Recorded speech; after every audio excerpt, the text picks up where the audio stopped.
कभी सोचा है कि वेबसाइट्स पर प्राइसिंग प्लान्स या क्लास के शेड्यूल जैसी चीजें इतनी साफ सुथरी कैसे दिखती हैं? इसका जवाब है HTML टेबल्स। तो चलिए आज इसी को समझते हैं कि डेटा को एक स्ट्रक्चर देने के लिए ये टेबल्स बिल्कुल शुरुआत से कैसे बनाई जाती हैं। जरा इस डेटा को देखिए, बस कुछ नाम, कुछ नंबर, सब एक साथ चिपके हुए हैं। इसे पढ़कर समझना लगभग नामुमकिन है कि कौन सा नाम किस स्कोर और किस सब्जेक्ट से जुड़ा है। ये एक बहुत ही कॉमन प्रॉब्लम है और काफी परेशान करने वाली भी। तो सवाल ये है कि इस उलझे हुए डेटा को एक ऐसे फॉर्मेट में कैसे लाया जाए जो एक नज़र में समझ आ जाए।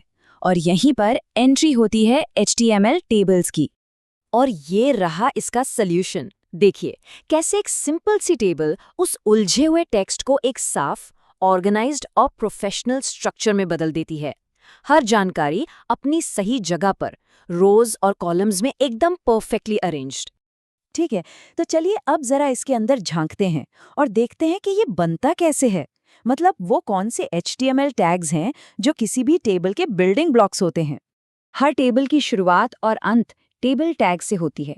इसे एक बड़े डिब्बे की तरह समझिए जो टेबल के सारे एलिमेंट्स को अपने अंदर संभाल कर रखता है। अब इस डिब्बे के अंदर आती हैं रोज। इसके लिए हम TR टैग का इस्तेमाल करते हैं, जिसका मतलब है टेबल रो। सोचिए टेबल एक ग्रिड की तरह है और हर TR उस ग्रिड में एक नई हॉरिजॉन्टल लाइन बना रहा है।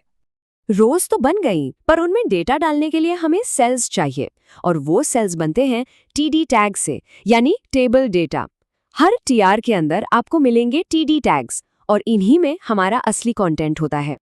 बहुत बढ़िया, अब हमारे पास रोज और सेल्स हैं, लेकिन कॉलम्स को कोई नाम कैसे दें? मतलब ये कैसे बताएं कि पहले कॉलम में स्टूडेंट्स का नाम है और दूसरे में स्कोर? इसके लिए हमें चाहिए हेडर्स।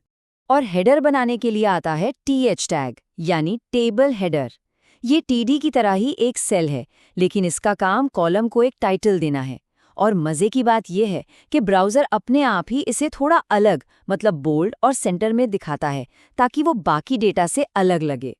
तो चलिए अब इन सारे टुकड़ों को एक साथ जोड़ते हैं और देखते हैं कि ये सब मिलकर काम कैसे करते हैं। अब हम स्टेप बाय स्टेप अपनी पहली टेबल बनाएंगे। प्रोसेस ना बहुत सीधा है। सबसे पहले तो सब कुछ टेबल और टेबल टैग के बीच में रख दीजिए। फिर पहली रो जो हमारी हेडर रो होगी उसे TR से शुरू कीजिए और उसके अंदर TH टैग्स में कॉलम टाइटल्स डाल दीजिए। उसके बाद तो बस डेटा की हर रो के लिए एक नया TR बनाइए और TD टैग्स में असली डेटा भरते जाइए। और ये रहा फाइनल रिजल्ट, एक पूरी तरह से बनी हुई स्ट्रक्चर्ड टेबल। यहाँ जो बॉर्डर दिख रहा है वो तो हमने HTML से लगा दिया है। लेकिन एक बात बता दूं, आज के ज़माने में टेबल को सुंदर बनाने का सारा काम CSS से ही होता है। टेबल सिर्फ स्टूडेंट मार्क्स के लिए ही नहीं है। इसका इस्तेमाल कहाँ होता है? अरे हर जगह। मोबाइल फोन्स का कंपैरिजन, फ्लाइट के शेड्यूल्स, फाइनेंशियल रिपोर्ट्स या किसी सर्विस के प्राइसिंग प्लान्स। जहां भी डेटा को रोज और कॉलम्स में दिखाने की जरूरत पड़े, टेबल्स ही बेस्ट सॉल्यूशंस हैं। अब आते हैं एक बहुत ज़रूरी बात पर, एक ऐसा नियम जो बताता है कि टेबल्स का इस्तेमाल कब करना है और कब बिल्कुल नहीं।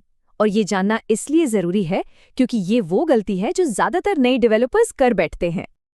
देखिए, पुराने ज़माने में डेवलपर्स पूरी वेबसाइट का ढांचा टेबल से बनाते थे, हेडर, फुटर, साइडबार, सब कुछ। लेकिन ये तरीका अब पूरी तरह आउटडेटेड और गलत माना जाता है। आज मॉडर्न वेब डेवलपमेंट में लेआउट के लिए हमारे पास CSS है जो इसी काम के लिए बना है। तो नियम एकदम सिंपल है, टेबल्स सिर्फ और सिर्फ डेटा दिखाने के लिए हैं। और ये स्लाइड इसी बात को एकदम साफ साफ दिखाती है। पेज के एलिमेंट्स को पोजीशन करने के लिए टेबल का इस्तेमाल बिल्कुल नहीं, लेकिन डेटा को ग्रिड में दिखाने के लिए टेबल का इस्तेमाल बिल्कुल हाँ। यही इनका सही मकसद है।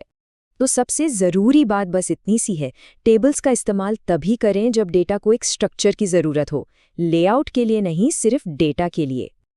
तो चलिए फटाफट से सब कुछ रिवाइज कर लेते हैं। टेबल्स बनती हैं टेबल, TR और TD या TH से।